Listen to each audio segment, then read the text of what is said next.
Okay guys, duduk diam-diam kan dah terkenyang. Okay, so yang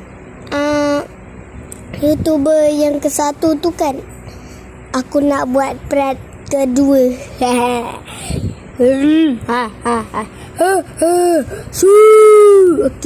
Okay guys, macam gitu je.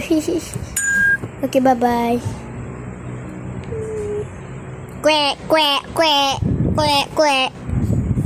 Okay, YouTuber yang lain 1 tu kena ada part sampai 2 je tau guys. Aku dah tak nak lebihkan balik sebab malas. Okay, bye bye. Amsyad di sini, bye bye. Kuek di sini, bye bye. Kuek, bye bye.